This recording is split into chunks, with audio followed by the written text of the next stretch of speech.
السلام علیکم ورحمۃ اللہ وبرکاتہ، نحمده ونصلی علی رسولہ الکریم، اما بعد فاعوذ باللہ من الشیطان الرجیم، بسم اللہ الرحمن الرحیم، رب اشرح لی صدری ویسر لی امری واحلل عقدۃ من لسانی یفقہوا قولی۔ امثال القرآن پروگرام کے سلسلے میں آج ہم ہدایت کے لیے سینہ کھلنے اور سینہ تنگ پڑنے کی مثال کے بارے میں پڑھیں گے، جو سورۃ الانعام کی آیت نمبر 125 میں بیان ہوئی ہے۔ ارشاد باری تعالیٰ ہے، پھر جسے اللہ ہدایت دینے کا ارادہ کرتا ہے اس کا سینہ اسلام کے لیے کھول دیتا ہے، اور جسے وہ گمراہ کرنا چاہتا ہے اس کا سینہ بہت تنگ گھٹا ہوا کر دیتا ہے، گویا کہ وہ آسمان میں چڑھ رہا ہو۔ اسی طرح اللہ ان لوگوں پر نجاست ڈال دیتا ہے جو ایمان نہیں لاتے۔ یہ مثال سورۃ الانعام میں آئی ہے۔ اس سے پچھلی آیات میں اللہ تعالیٰ نے ہدایت پانے والوں اور گمراہی میں پڑنے والوں کے لیے روشنی اور اندھیرے کی مثال بیان کی ہے۔ اومن کان میتا فاحییناہ وجعلنا لہ نورا یمشی بہ فی الناس کمن مثلہ فی الظلمات لیس بخارج منہا، کیا بھلا وہ جو مردہ تھا پھر ہم نے اسے زندہ کیا اور ہم نے اس کے لیے ایک نور بنا دیا جس کے ساتھ وہ لوگوں کے درمیان چلتا ہے، کیا اس کی طرح ہو سکتا ہے جو اندھیروں میں ہے اور ان سے نکلنے والا نہیں ہے۔ اس کے بعد اللہ سبحانہ وتعالیٰ نے کفار کے ایمان نہ لانے کی ایک وجہ بیان کی کہ وہ کہتے تھے کہ ہم اس وقت تک ایمان نہیں لائیں گے جب تک ہمیں بھی وہ نہ دیا جائے جو اللہ کے رسولوں کو دیا گیا ہے، تب ہم ایمان لائیں گے اگر ہمارے اوپر بھی براہ راست وحی آئے، کتاب آئے۔ تو اس کے رد میں اللہ سبحانہ وتعالیٰ نے فرمایا، اللہ اعلم حیث یجعل رسالتہ، اللہ خوب جانتا ہے کہ وہ اپنی رسالت کہاں رکھے، یعنی یہ اللہ کا فیصلہ ہے کہ کس کو رسول بنائے اور کس کو نہ بنائے۔ اس کے بعد یہ مثال بیان کی گئی جس میں اللہ تعالیٰ فرماتے ہیں کہ اللہ جس کو چاہتا ہے ہدایت دینا اس کا سینہ کھول دیتا ہے، یعنی دوسرے لفظوں میں رسالت کی طرح ہدایت دینے کا اختیار بھی اللہ ہی کے ہاتھ میں ہے۔ وہ اپنے عدل کے مطابق، اپنی حکمت کے مطابق جسے چاہتا ہے ہدایت دیتا ہے اور اس کے لیے ہدایت کے راستے آسان کر دیتا ہے، اور جسے چاہتا ہے اس کی سرکشی کی وجہ سے نہیں دیتا اور اس کا سینہ حق قبول کرنے کے لیے گھٹ جاتا ہے، تنگ پڑ جاتا ہے۔ تو فرمایا فَمَن يُرِدِ اللَّهُ أَن يَهْدِيَهُ يَشْرَحْ صَدْرَهُ لِلْإِسْلَامِ، جس کے ساتھ اللہ ارادہ کرتا ہے کہ اسے ہدایت سے نوازے، اسے ہدایت عطا کرے۔ تو یہاں پر لفظ یرد اللہ استعمال ہوا ہے، یرد اراد یرید سے ارادہ کرنا۔ جیسا کہ ہم جانتے ہیں کہ اللہ تعالیٰ کے ارادے کی دو قسمیں ہیں، ارادہ کونیہ قدریہ اور ارادہ دینیہ شرعیہ۔ ارادہ کونیہ قدریہ مشیت کے معنوں میں بھی آتا ہے، یعنی جو اللہ چاہتا ہے وہ ہوتا ہے، جو اللہ نہیں چاہتا وہ نہیں ہوتا۔ اور ارادہ کونیہ میں ضروری نہیں کہ جس چیز کا اللہ تعالیٰ نے ارادہ کیا ہے اللہ تعالیٰ کو وہ پسند بھی ہو، جیسا کہ کفر ہے، شرک ہے، وغیرہ وغیرہ، اللہ تعالیٰ پسند نہیں کرتا کہ وہ واقع ہو۔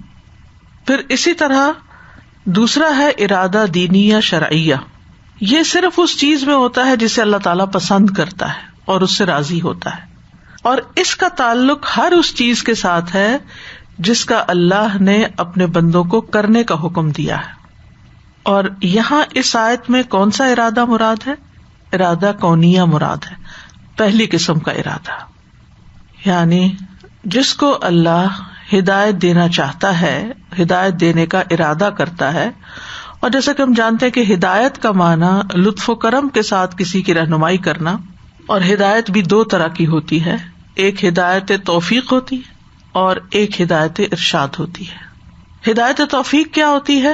کہ اللہ تعالیٰ کی طرف سے اذن ہو جائے کسی بندے سے کسی نیک کام کے کرنے کا، یعنی اللہ کی توفیق مل جانا کہ کوئی ایمان لے آئے، کوئی عمل صالح کرے، کوئی خیر کے کام کرے، تو یہ ہدایت توفیق ہوتی ہے۔ تو یہاں مراد ہدایت توفیق ہی ہے، کیونکہ ہدایت ارشاد جو ہوتی ہے وہ اللہ کی طرف سے بھی ہوتی ہے، جیسے وحی کے ذریعے جو احکامات ہمیں بھیجے، اور پھر علماء اور انبیاء اور یہ سب بھی آگے اس کی وضاحت کرتے ہیں، لوگوں کے سامنے بیان کرتے ہیں۔ یعنی جو تعلیم والی، ارشاد والی ہدایت ہے وہ تو سب کے لیے، اللہ نے قرآن سب کے لیے اتارا ہے، ہدی للناس، سارے انسانوں کے لیے۔ لیکن کیا سارے انسان اس سے ہدایت پاتے ہیں؟ نہیں، صرف وہی پاتے ہیں جن کو اللہ تعالیٰ توفیق دیتا ہے ہدایت پانے کی. تو فَمَن يُرِدِ اللَّهُ أَن يَهْدِيَهُ، جس کے ساتھ اللہ ارادہ کرتا ہے کہ اس کو ہدایت دے، یعنی سیدھے رستے پر چلنے کی توفیق عطا کر دے، تو اس کے لیے وہ کیا کرتا ہے، اس پر کیا فضل فرماتا ہے، کیا انعام فرماتا ہے؟ یشرح صدرہ للاسلام، اس کا سینہ اسلام کے لیے کھول دیتا ہے، اس کا شرح صدر ہو جاتا ہے. شرح کا مطلب ہوتا ہے شرحت اللحم، گوشت کے ٹکڑے لمبے لمبے پتلے پتلے کاٹ کے اس کو پھیلا دینا، یعنی وہ ایک بوٹی کی شکل میں تھا، آپ نے اس کو سلائس کر کے کافی جگہ پر اسپریڈ کر دیا، وہ جو اتنی سی جگہ لے رہا تھا اب وہ پھیل گیا. اسی طرح تشریح کا لفظ جو ہے تشریح الابدان، ڈائسیکشن کے لیے استعمال ہوتا ہے، کھولنے کے لیے.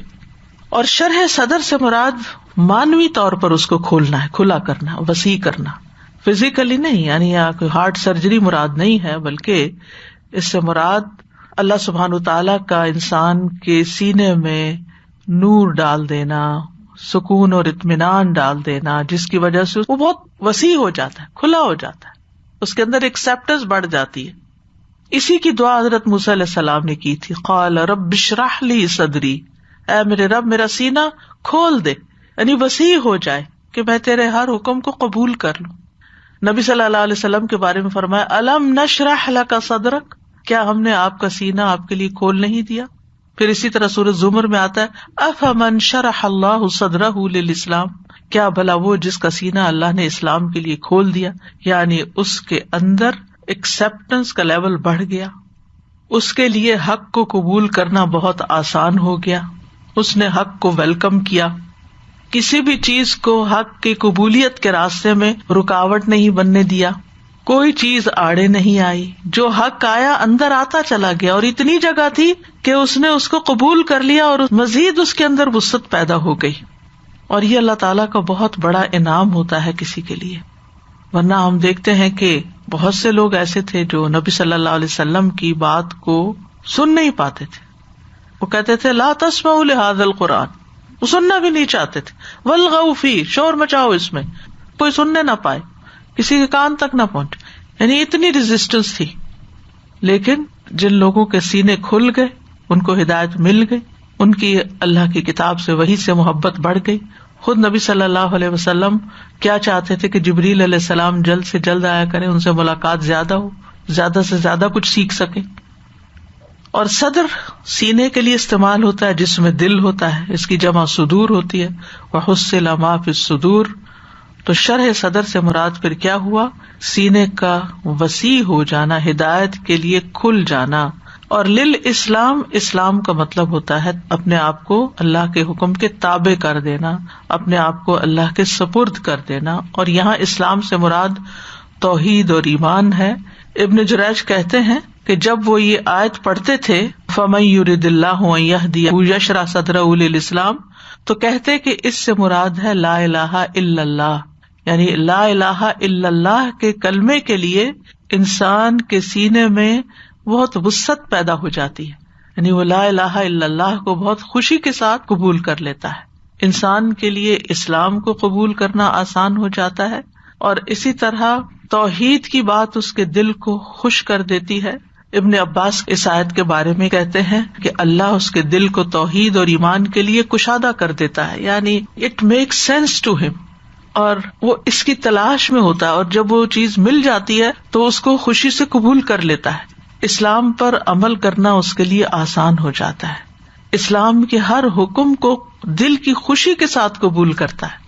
وہ قرآن پڑھتا جاتا ہے اور اس کا دل کھلتا چلا جاتا ہے، اس کا اطمینان قلب بڑھتا چلا جاتا ہے، اس کے سینے میں وسعت پیدا ہوتی چلی جاتی ہے. یعنی ایسا انسان جو ہے، جتنے بھی اسلام کے شاعر ہیں یا احکامات ہیں، ان میں اس کو کوئی اعتراض نہیں ہوتا، ان کو سمجھنے میں اس کو کوئی مشکل نہیں ہوتی، ان کی وہ بہت کوئی لمبی چوڑی ایکسپلینیشن نہیں چاہتا ہوتا. وہ کہتا ہے میرے رب کا حکم ہے، میرے لیے یہی کافی ہے کہ میرے رب نے حکم دیا.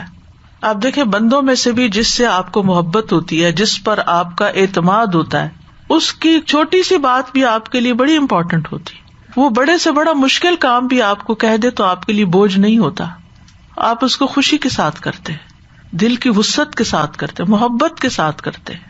تو یہی حال ہوتا ہے اس شخص کا جس کا سینہ کھول دے اللہ، کہ پھر وہ خوشی کے ساتھ اللہ تعالیٰ کے ہر حکم کو قبول کرتا ہے.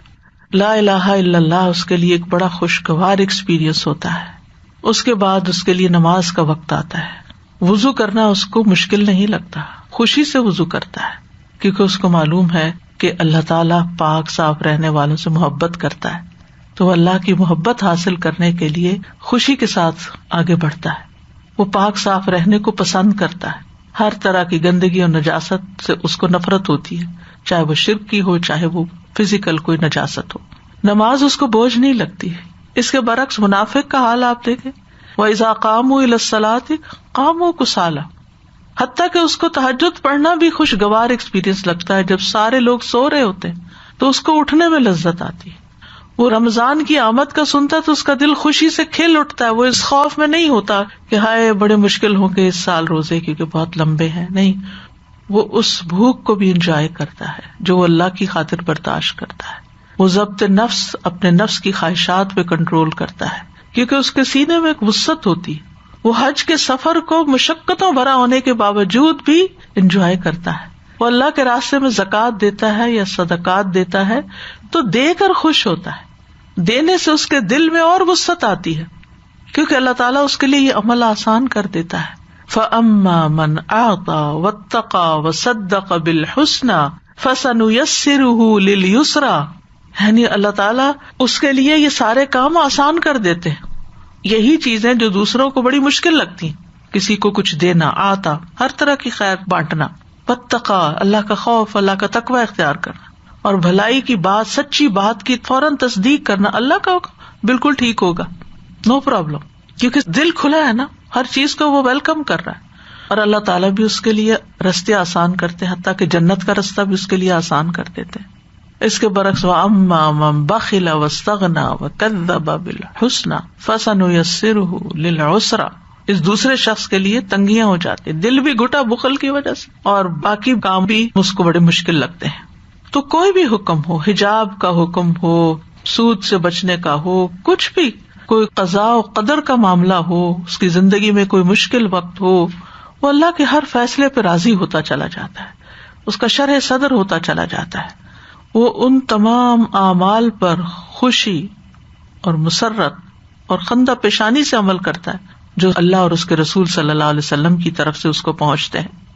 نبی صلی اللہ علیہ وسلم کیوں فرماتے تھے کہ وَجُعِلَتْ قُرَّةُ عَيْنِي فِي الصَّلَاةِ، میری آنکھوں کی ٹھنڈک نماز میں، کیونکہ شرح صدر ہے کہ میرے رب کے ہر حکم، ہر فیصلے کے اندر خیر ہی خیر ہے، بھلائی بھلائی، اسی میں میرا فائدہ ہے.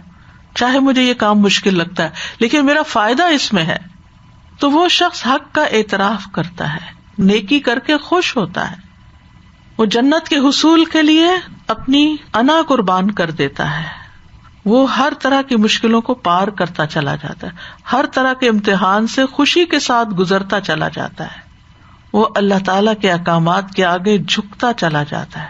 وہ یہ نہیں دیکھتا کہ میں کسی انسان کے آگے جھک رہا ہوں کہ فلاں حق بیان کرے گا تو قبول کروں گا اور فلاں کرے گا تو نہیں کروں گا. وہ دیکھتا ہے کہ میں حق بات کو قبول کر رہا ہوں. وہ جو کچھ کرتا ہے اللہ کے لیے کرتا ہے.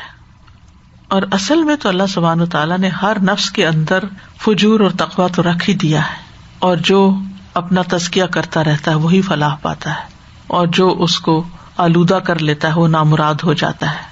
تو ہر شخص کے سامنے دونوں راستے ہیں، وہ فجور کے راستے کی طرف جائے اور اس سے خوشی پائے، یا وہ تقویٰ کے راستے کی طرف جائے اور اس سے خوش ہو، اور اس کے اندر ایک اطمینان ہو دنیا میں بھی، موت کے وقت بھی، یا ایتھا النفس المطمئنہ ہو، اور پھر مرنے کے بعد قبر میں بھی، اور پھر قیامت کے دن بھی.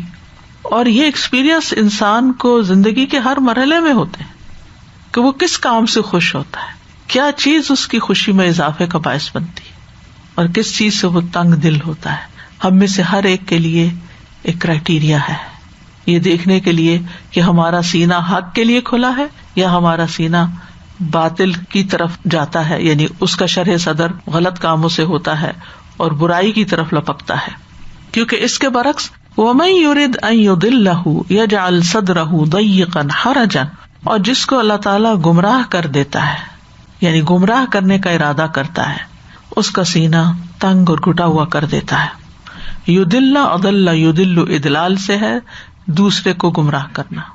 تو اس کی دو صورتیں ہوتی ہیں، ایک یہ کہ اس کا سبب انسان کی خود اپنی ہی گمراہی ہو، تو جو خود گمراہی والا رستہ اختیار کرتا ہے تو اللہ سبحانہ وتعالیٰ بھی اسی طرف اس کو چلا دیتے ہیں اور نتیجتاً اس کو جنت کے رستے سے ہٹا کے جہنم کے رستے پہ لگا دیتے ہیں۔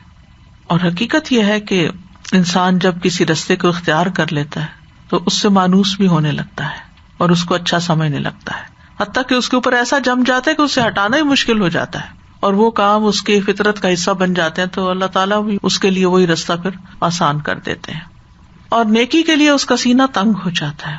یجعل صدرہ ضیقا، ضیق اور ضیق کہتے ہیں تنگی کو، یہ وسعت کی اپوزٹ ہے، شرح کی اپوزٹ ہو گئی۔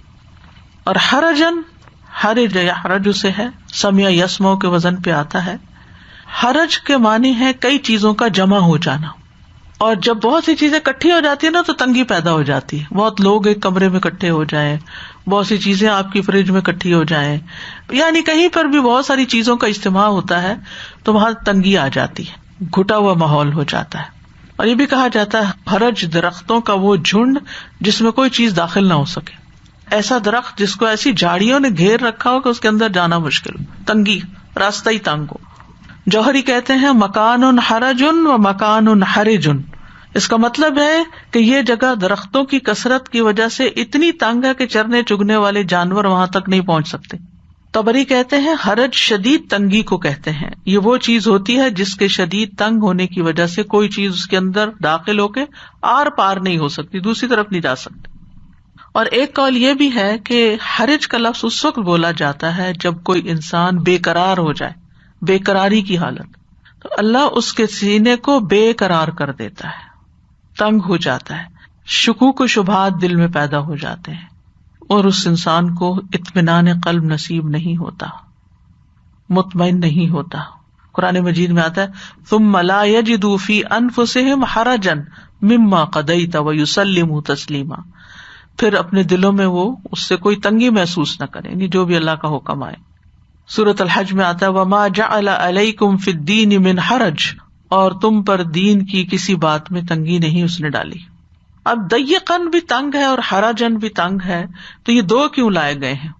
تاکہ معنی میں تاکید پیدا ہو جائے، کیونکہ حرج کے لفظ میں سخت تنگی کا معنی پایا جاتا ہے، وہ صرف ضیق میں نہیں پایا جاتا، یعنی ضیق بھی تنگ ہے لیکن حرج اور گھٹا ہوا، بھچا ہوا۔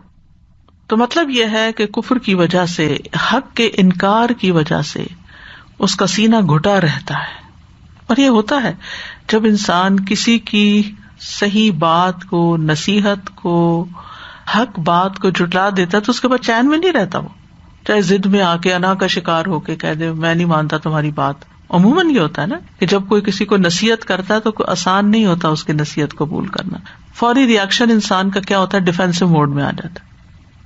اور پھر اس کے بعد یہ ہے کہ آہستہ آہستہ جب تنہائی میں ہوتا ہے، اکیلے میں ہوتا ہے، تو اس کے دل کے اندر وہ چیز ابھر کے آتی ہے کہ تم نے یہ تو انکار کر دیا، لوگوں کو تو تم نے خوش کر دیا، لیکن تم اللہ کو کیا جواب دو گے؟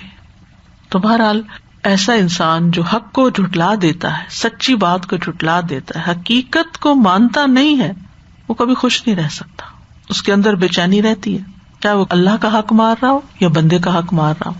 ایسے شخص کو کبھی سکون نفس حاصل نہیں ہوتا۔ سینے کو تنگ کر دیتا مطلب یہ ہے کہ اس پہ ایسا زنگ لگا ہوتا ہے کہ ایمان کا نور اندر داخل ہی نہیں ہوتا، ایسا تنگ سینہ ہے کہ خیر کی بات جانے کے لیے اندر کوئی سوراخ ہی نہیں ہوتا۔ عمر بن خطاب نے مدلج خاندان کے ایک بادیہ نشین عرابی سے حرجہ کا مطلب پوچھا تو اس نے کہا درختوں کے درمیان ایک ایسا درخت جس تک پالتو یا جنگلی جانور یا کوئی اور چیز نہیں پہنچ سکتی۔ یہ سن کے حضرت عمر رضی اللہ عنہ نے فرمایا اسی طرح منافق کے دل تک بھی خیر و بھلائی کی کوئی بات نہیں پہنچ سکتی، سنی انسنی کر دیتا ہے، شر غالب آ جاتا ہے، اسی میں مشغول ہوتا ہے۔ اللہ تعالیٰ پھر ایسے بندے کو اپنے راستے سے روک دیتا ہے، اس کو بے یار و مددگار چھوڑ دیتا ہے، اس سے خیر دور ہو جاتی، کیونکہ حدیث میں آتا ہے من یرد اللہ بہ خیرا یفقہہ فی الدین، جس سے اللہ بھلائی کا ارادہ کرتا ہے اس کو دین کی سمجھ عطا کر دے، یعنی دین سیکھنے کے لیے، دین کو جاننے کے لیے اس کے اندر ایک شوق پیدا ہو جاتا ہے. لیکن ادروائز اس کا سینہ تنگ ہو جاتا ہے. کتنا تنگ؟ اب مثال سے سمجھایا. یہاں ہے وہ مثال، کأنما یصعد فی السماء، گویا کہ وہ آسمان کی طرف چڑھ رہا ہو. آسمان کا کیا مطلب ہے؟ جو بھی بلند جگہ ہے نا وہ سب آسمان میں آ جاتا، چاہے وہ بادل ہے اور ہوائیں ہیں یا گیلیکسیز ہیں، سٹارز ہیں، اور اوپر جو آسمان ہے سبا سماوا، یہ سب سمو سے، سمو بلندی کو کہتے ہیں. تو صاعدہ کا مطلب ہوتا ہے اونچی جگہ پہ چڑھنا، اور صعود اترنے کے الٹ ہوتا ہے. اور یہ دشوار گزار گھاٹی یا مشکل سے سر ہونے والی گھاٹی ہے. اور جب کوئی کام مشکل ہو جاتا ہے تو کہا جاتا ہے عربی میں تصعدنی الامر، یہ معاملہ مجھ پہ بڑا مشکل ہو گیا ہے. اسی طرح سانس میں تنگی، اس کے لیے بھی استعمال ہوتا ہے. اسی طرح جب لمبی سانس کھینچی جاتی ہے تو اس کے لیے سعدا صاد کے ساتھ لفظ استعمال ہوتا ہے. جس کو تکلیف کے ساتھ سانس آ رہی ہے اس کے لیے بھی یہ لفظ استعمال ہوتا ہے. مشقت کے لیے بھی آتا ہے. تو صعود ہوتا ہے اونچی جگہ پہ چلے جانا.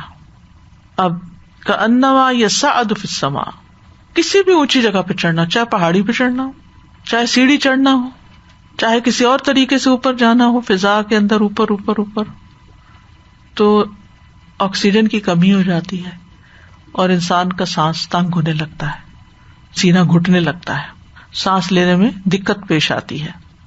اور سینے کی تنگی میں مبالغے کے لیے یہ مثال بیان کی گئی ہے.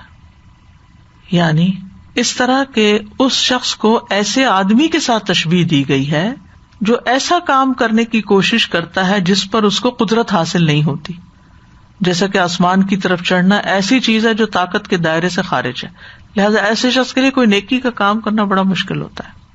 یعنی جس طرح آسمان کی طرف چڑھنا ایک مشکل کام ہے، اسی طرح اسلام قبول کرنا، اسلام کے احکامات پر عمل کرنا اس کو بڑا ہی مشکل لگتا ہے. وہ اپنے اندر اس کی استطاعت نہیں پاتا. یعنی ایسے شخص کا حق کو قبول کرنا اتنا ہی مشکل ہے جتنا کسی کا آسمان کی طرف چڑھنا مشکل ہے، اوپر جانا مشکل کام ہے. یعنی یہ کسی شخص کی بہت شدید اور بھاری نفرت اور دین سے دوری کی علامت ہے. خیر کی مجلس میں جانا اس کے نفس پہ انتہائی گراں ہے. کسی کے نصیحت سننا، قرآن کا پڑھنا، قرآن کا سیکھنا یا سکھانا، تو بنیادی طور پر اسلام سے دوری کی طرف اشارہ ہے. یعنی جب انسان ایمان قبول نہیں کرتا تو پھر اس کے لیے اگلے راستے اور مشکل ہو جاتے ہیں. انسان کی نفسیاتی حالت کی طرف یہاں بنیادی طور پر اشارہ ہے. یعنی ویسے اس کا سانس ٹھیک آتا ہے، فزیکلی وہ بڑا فٹ انسان ہے، اس کو کوئی پرابلم نہیں ہے سانس کی، لیکن خیر کی بات کے لیے اسے بڑی مشکل ہے. قرطبی کہتے ہیں اللہ نے کافر کے ایمان سے نفرت کرنے اور ایمان کے اس پر بھاری ہونے کو تشبیہ دی ہے کہ جس پر کوئی ذمہ داری ڈال دی جاتی ہے تو اس کو کرنے کی طاقت نہیں رکھتا، جیسے کہ آسمان پر چڑھنا انسان کے بس میں نہیں. اور عمومی طور پر خیر کی بات سننا یا خیر کے کام کرنا جس شخص کے لیے مشکل ہو، اس کا دل نہ چاہتا، اس کا دل نہ لگتا، اس کا دل خوش نہ ہوتا، اس کے لیے اس کا دل راضی نہ ہوتا ہو. جیسے کچھ لوگ نماز نہیں پڑھتے، جب انہیں نماز کی طرف بلایا جاتا تو گویا ان کے اوپر پہاڑ گر پڑا ہو، حالانکہ گھنٹہ گھنٹہ جم میں ایکسرسائز کریں گے، نماز میں تو کوئی جسمانی مشقت بھی نہیں. پھر فرمائے کذالک، اسی طرح یجعل اللہ الرجس علی الذین لا یؤمنون، اللہ ان لوگوں پر جو ایمان نہیں لاتے گندگی انڈیل دیتا ہے. رجس کا لفظی معنی ہوتا ہے گندگی کا. ابن زید کہتے ہیں اس سے مراد ہے عذاب. ابن عباس کہتے ہیں اس سے مراد شیطان ہے، یعنی اللہ تعالیٰ اس پر شیطان کو مسلط کر دیتا ہے، شیطان اس پہ قابو پا لیتا ہے جو اس کو ایمان کے قریب نہیں پٹکنے دیتا یا دین کے قریب نہیں آنے دیتا.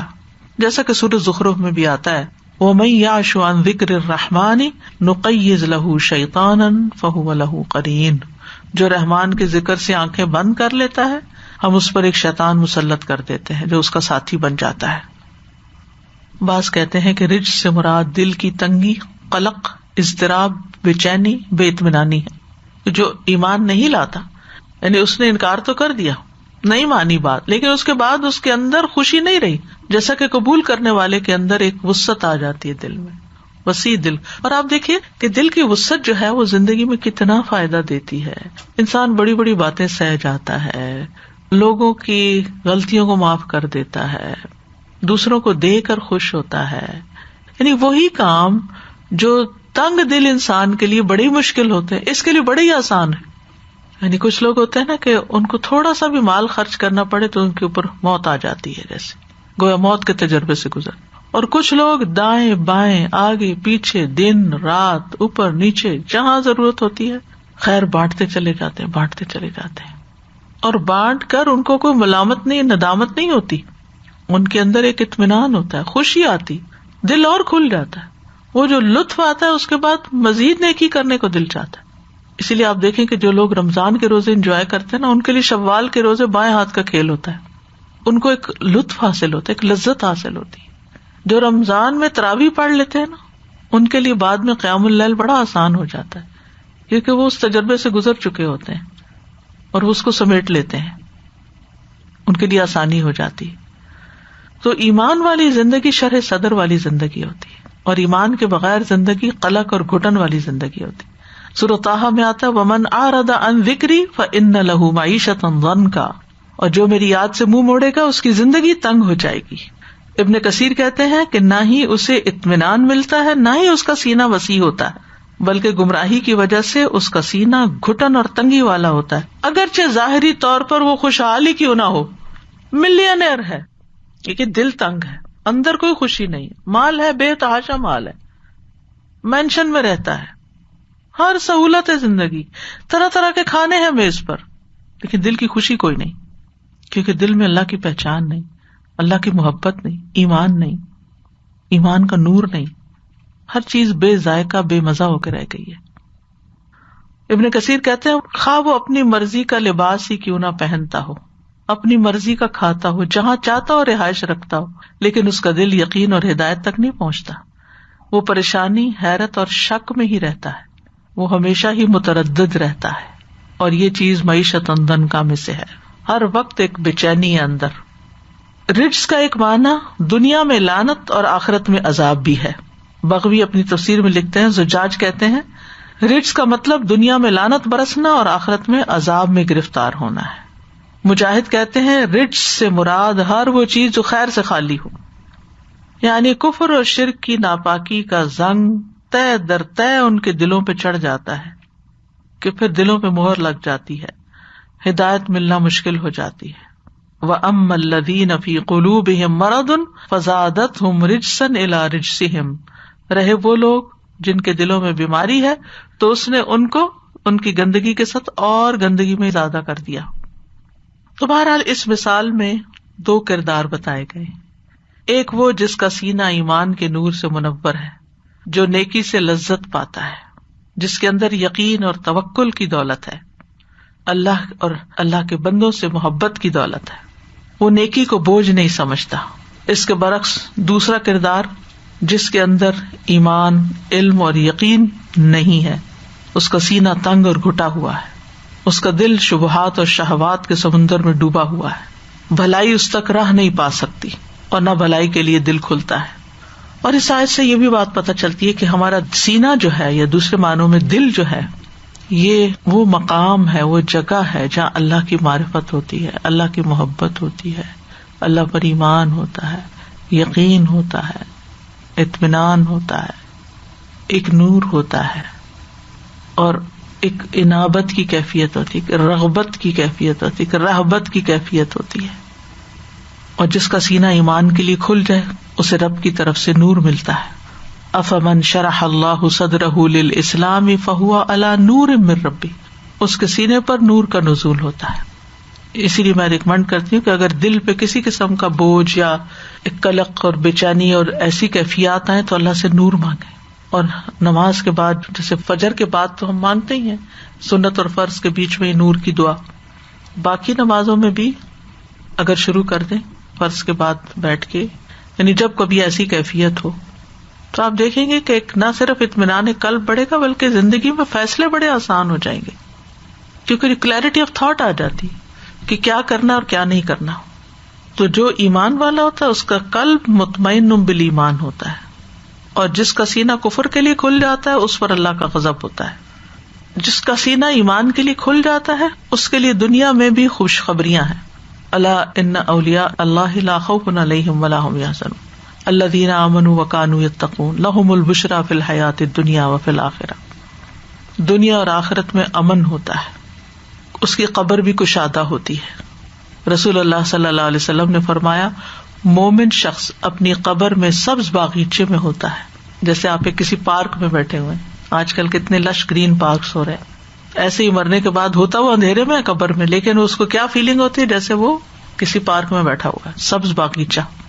اس کے لیے اس کی قبر کو 70 ہاتھ کشادہ کر دیا جاتا ہے، اور اس کے لیے 14ویں کے چاند کی طرح روشنی کر دی جاتی ہے. سکون ہی سکون، کیونکہ جو دھوپ ہوتی ہے اس میں تو ایک بے چینی بھی ہوتی ہے نا، اس لیے سورج کی بات نہیں کی گئی، 14ویں کے چاند کی روشنی کی بات کی گئی. یعنی اتنا سکون اس کو مرنے کے بعد بھی نصیب ہوتا ہے. کیسی خوشی نصیب ہوتی ہے اس کو. اور جو سینے کی تنگی والے ہیں دنیا میں، معیشت ضنکا ونحشرہ یوم القیامت اعمی، ان کے بارے میں ابو داؤد کی روایت میں آتا ہے پھر جہنم کا ایک دروازہ قبر میں کھول دیا جاتا ہے. جہنم کی گرمی اور گرم ہوا اس کے پاس آتی ہے، اس کی قبر اتنی تنگ کر دی جاتی ہے کہ اس کی پسلیاں ایک دوسرے میں پیوست ہو جاتی ہیں. اللہ تعالیٰ محفوظ رکھے ہم سب کو. اس مثال سے بعض لوگوں نے قرآن کو ایک میریکل ہونا بھی ثابت کیا ہے کہ جدید تحقیقات کی روشنی میں جب خلا باز اوپر کو جاتے ہیں تو اپنے ساتھ آکسیجن لے کر جاتے ہیں، نیچرلی سانس نہیں لے سکتے. تو قرآن نے 1400 سال پہلے ہی بتا دیا کہ انما یصعد فی السماء، گویا کہ وہ آسمان کی طرف جا رہا ہے، اوپر جا رہا ہے، اور اس کا سینہ گھٹ رہا ہے آکسیجن کی کمی کی وجہ سے. تو واضح طور پر قرآن نے کھلے الفاظ میں بتا دیا کہ اونچائی پر انسان کو سانس لینے میں مشکل پیش آتی ہے، چاہے ہل ٹاپ ہی کیوں نہ ہو، نیچے کی نسبت وہاں مشکل ہوتی ہے، کیونکہ انسان کو سانس لینے کے لیے آکسیجن اور ایئر پریشر کی ضرورت ہوتی ہے. تو جو انسان اوپر جاتا ہے تو دباؤ کم ہوتا چلا جاتا ہے، اور پھر فضا میں آکسیجن کی مقدار بھی کم ہو جاتی ہے. اس کی وجہ سے خون میں آکسیجن کی مقدار کم ہو جاتی ہے، اور نتیجتاً سانس لینا مشکل ہو جاتا ہے.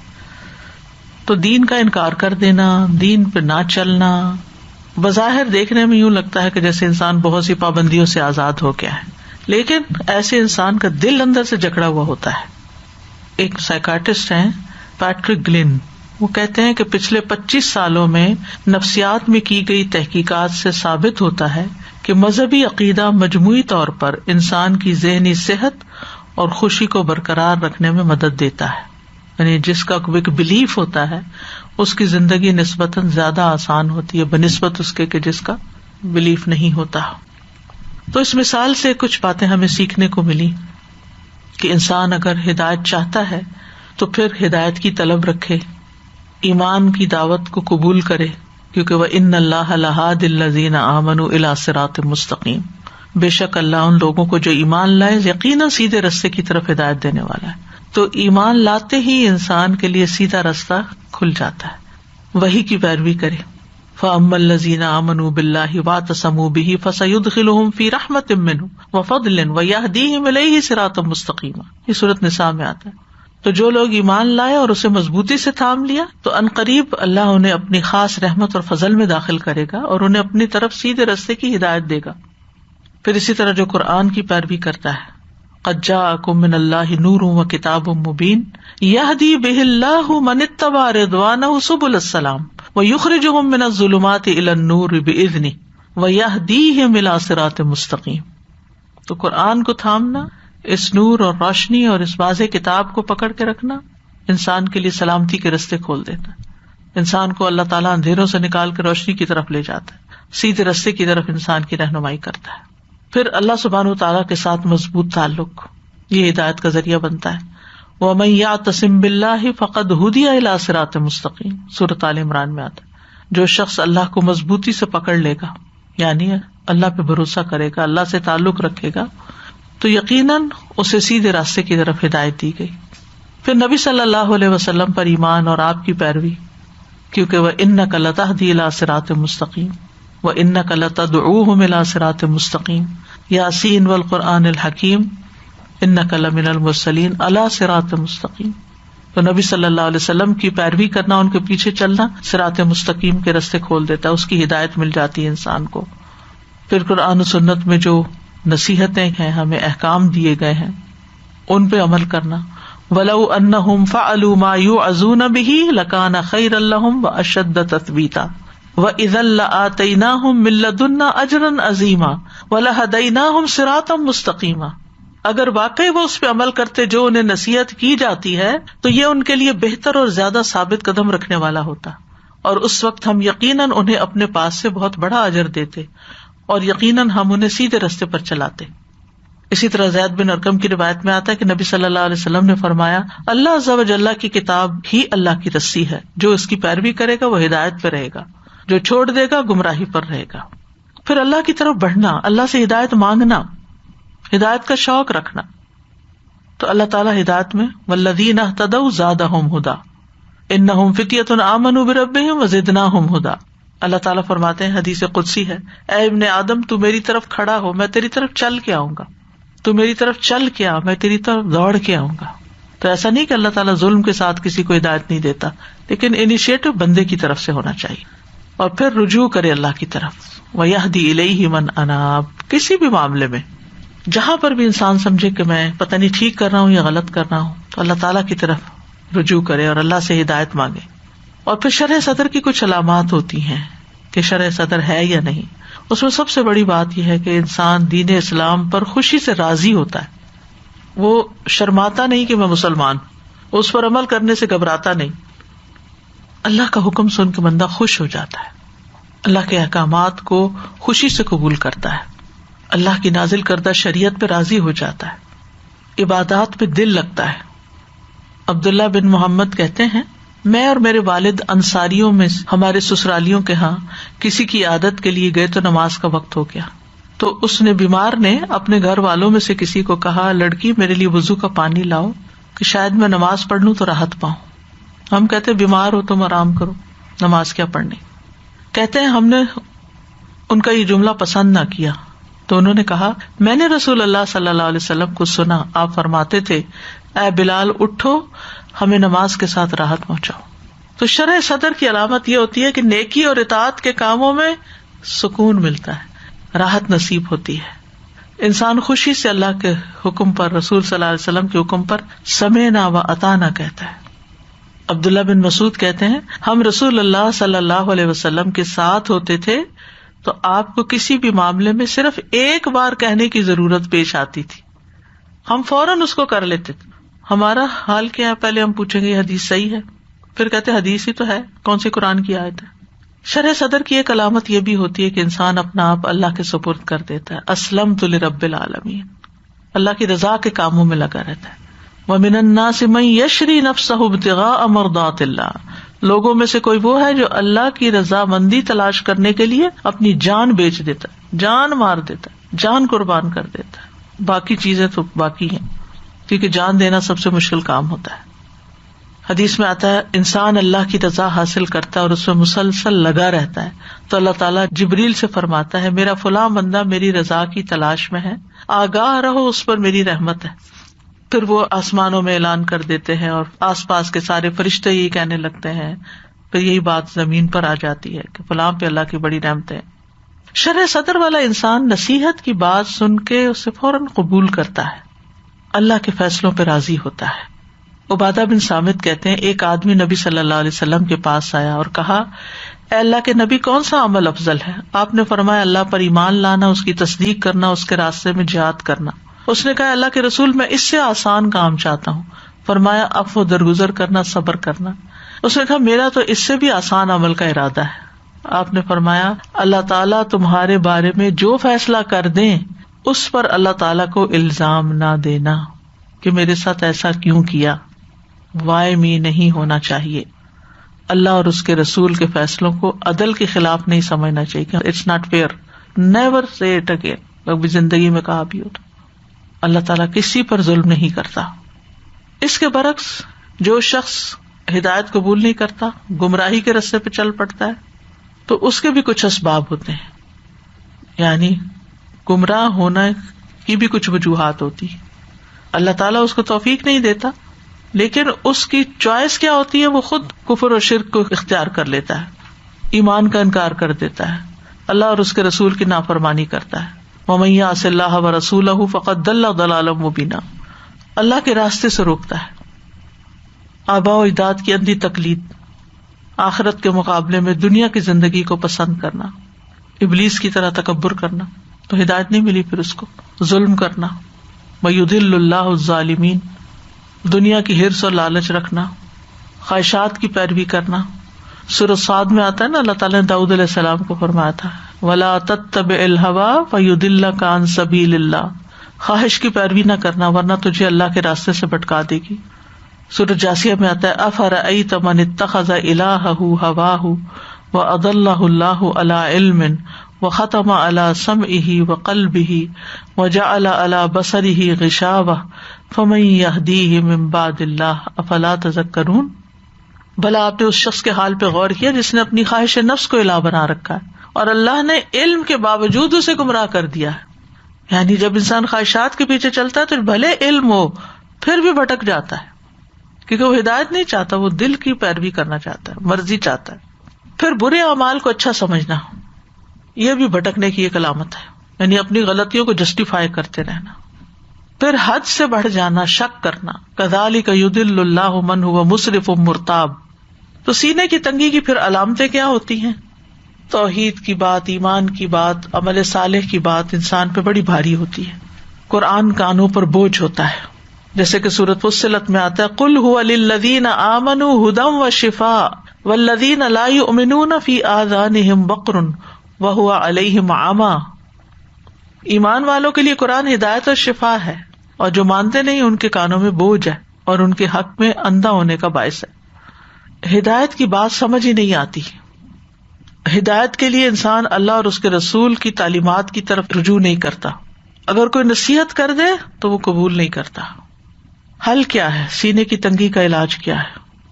قرآن مجید میں بتایا گیا ہے وَلَقَدْ نَعْلَمُ أَنَّكَ يَضِيقُ صَدْرُكَ بِمَا يَقُولُونَ فَسَبِّحْ بِحَمْدِ رَبِّكَ وَكُن مِّنَ السَّاجِدِينَ وَاعْبُدْ رَبَّكَ حَتَّى يَأْتِيَكَ الْيَقِينُ۔ یہ نہیں کہ انسان کے اب حج کر لیا، دل اطمینان میں آ گیا، اب چھوڑ دو باقی، نہیں، مرتے دم تک۔ یعنی پہلی چیز رب کی حمد کے ساتھ تسبیح کی کثرت، دوسرا سجدہ کرنے والوں میں سے ہونا، نوافل کی کثرت، اور تیسرا اپنے رب کی عبادت ہر قسم کی، چاہے خدمت خلق ہو یا نماز روزہ ہو، یہاں تک کہ موت آ جائے۔ تو بہرحال ہمارے کرنے کے کام یہ ہے کہ ہم اس نصیحت پر عمل کریں، اللہ اور اس کے رسول کے احکامات کو خوشی سے قبول کریں، صرف قبول نہ کریں بلکہ ان کو بجا لائیں۔ اللہ اور اس کے رسول جو بھی فیصلہ کریں اس کو مانیں اور کوئی تنگی نہ پائیں اپنے اندر، اپنا دل صاف رکھے، دل کو چمکانے کے لیے کثرت سے استغفار کرے اور شرح صدر کی دعائیں مانگتے رہیں۔ رب اشرح لی صدری ویسر لی امری واحلل عقدۃ من لسانی یفقہوا قولی ربنا لا تزغ قلوبنا بعد اذ ہدیتنا وہب لنا من لدنک رحمہ انک انت الوہاب اللہم اہد قلبی وسدد لسانی واسلل سخیمۃ قلبی۔ اللہ میرے دل کے کینے کو دور فرما دے۔ اللہم اہدنی فیمن ہدیت، اللہ جن لوگوں کو تو نے ہدایت دی ہے مجھے بھی ان کے ساتھ ہدایت دے۔ اللہم زیننا بزینۃ الایمان وجعلنا ہداۃ مہتدین۔ اللہم لک اسلمت وبک آمنت وعلیک توکلت والیک انبت وبک خاصمت۔ اللہم انی اعوذ بعزتک لا الہ الا انت ان تضلنی انت الحی الذی لا یموت والجن والانس یموتون۔ اللہم انی عبدک ابن عبدک ابن امتک ناصیتی بیدک ماض فی حکمک عدل فی قضاؤک اسألک بکل اسم هو لک سمیت به نفسک او علمتہ احدا من خلقک او انزلتہ فی کتابک او استأثرت به فی علم الغیب عندک ان تجعل القرآن ربیع قلبی ونور صدری وجلاء حزنی وذہاب ہمی وغمی۔ ربنا تقبل منا انک انت السمیع العلیم وتب علینا انک انت التواب الرحیم۔ وصلی اللہ تعالی علی خیر خلقہ محمد وعلی آلہ واصحابہ واہل بیتہ اجمعین۔ برحمتک یا ارحم الراحمین.